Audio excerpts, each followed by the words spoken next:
Hello everyone. I am really excited to introduce you to a sculpture series that celebrates the cosmos.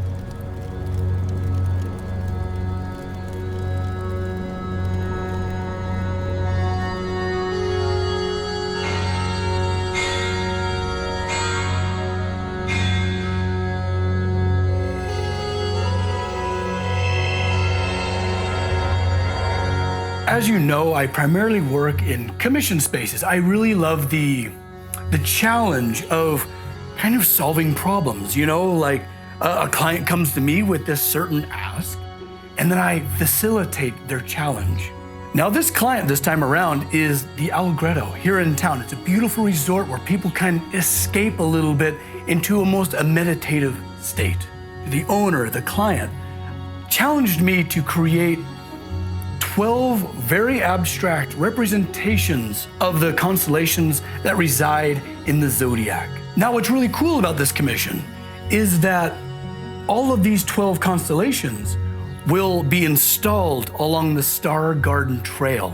People will be able to go on this walk and kind of have these lovely meditation quiet spots where they can kind of reflect and reconnect with the stars that are over all of our heads. The resort of Allegretto is kind of central, almost like the sun, and everything else orbits around it, and these ellipses, if you will. So this Star Garden Trail meanders and works its way all around these really neat little sites where you can spend some time and be out in nature for a minute. So I started with the stars.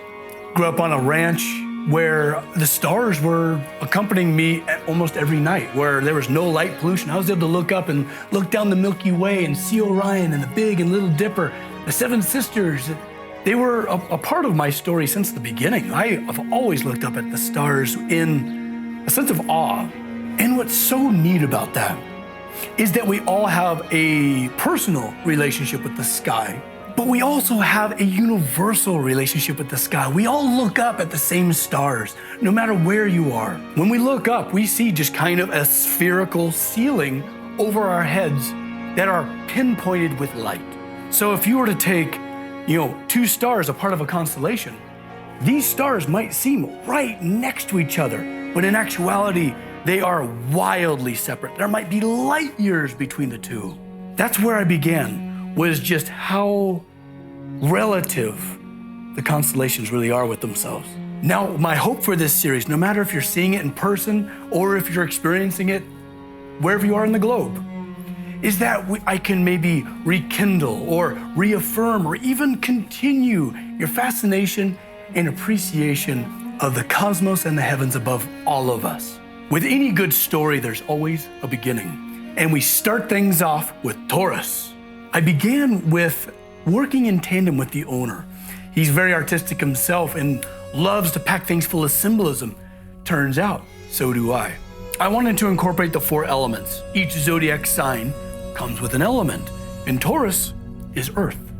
Now, when it comes to design, when it comes to shapes, when it comes to balance and symmetry and asymmetry, I didn't want to just create a bull or the symbol of the bull, the circle with the horns and all of that stuff. I didn't want it to be so literal. I wanted to more exalt the constellation themselves, to suspend the stars in very abstract movement. Now, when you look at the constellation, it's not terribly dissimilar to my T-steeper. It starts in a relatively straight line and then it forks off. You could definitely see where our ancients kind of created the horns of the bull. So I wanted to kind of capture all of these stars in frozen movement. Now, once I had a formulaic set of principles that I can now design the rest of the zodiacs in this series upon. Then it just came flowing out. I was able to just kind of work my pencil around the page and create exactly what I wanted, the suspension in space. Then it was time to get some steel hot and forge.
When it comes to movement and free flow and just abstract dance, people are used to seeing ribbons do that, maybe a flag, They're not used to chunky steel doing such a thing. One of my greatest obsessions is to make steel just flow, almost like it's drawn taffy or it's a ribbon in the wind. It's not every day you get to see steel move.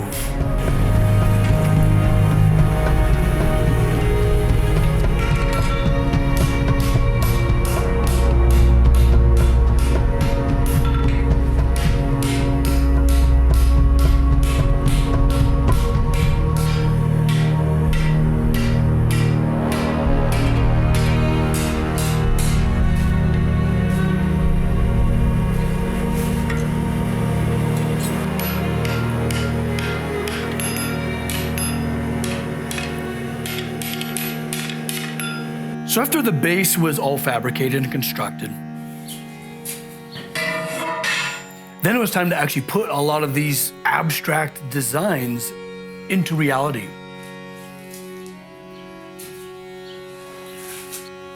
Which was actually quite the challenge, because all of these pinpoints of light, each point of light had to be in a very specific orientation, or it's not the constellation. It doesn't work. So having them at the exact point where they need to be inside of this asymmetrical capture needed to be perfect. And what's really cool about these sculptures is wherever you look at them in their orientation, it only works if you look at them straight on.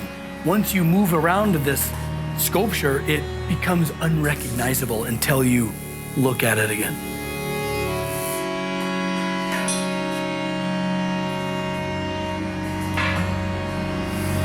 To achieve the utmost precision, I forged a lot cold. I used my swedge block, but primarily a big old flywheel as a bending device. Right, I was using the bending tool as a point of 2 points, and the hammer coming down was the third. So I was bending it.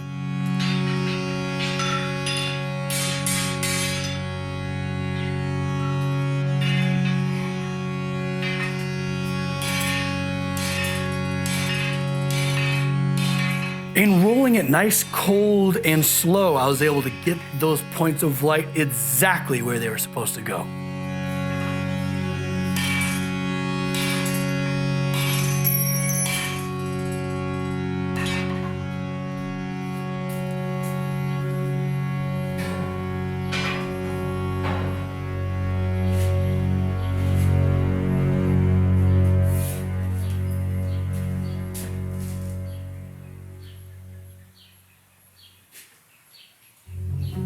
The way I encapsulate the stained glass are two eccentric rings that come together that almost act as like a frame, if you will.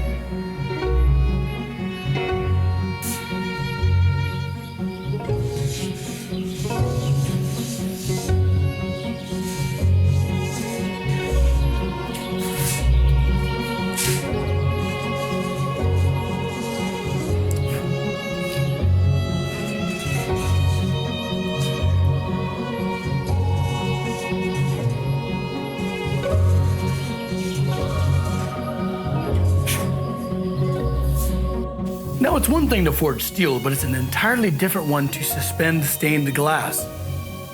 What I want to do is to suspend the stained glass in colors that represent each of the elements, from earth to water to fire to air.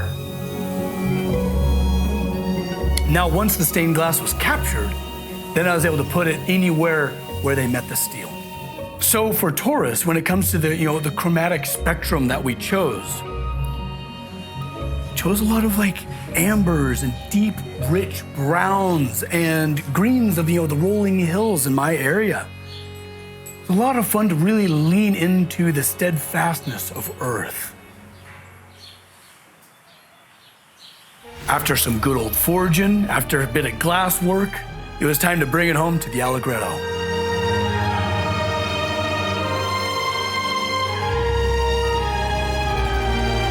Now, the site on the Star Garden Trail is actually really lovely for Taurus. It's nestled in this little garden. Oh my gosh, it's so serene, it's beautiful. I love where it got placed.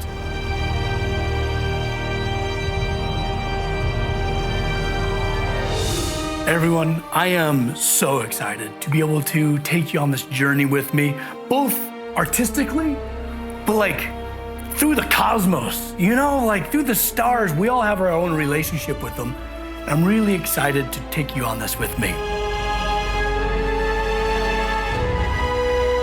So join me. I'm gonna post 12 videos on each one of these constellation sculptures. I cannot wait to show you my process, both intellectually on paper, but then in real life, where we get steel hot and shape them into reality. I'm really jazzed, and I'm really grateful to have you here. Thank you everyone for watching.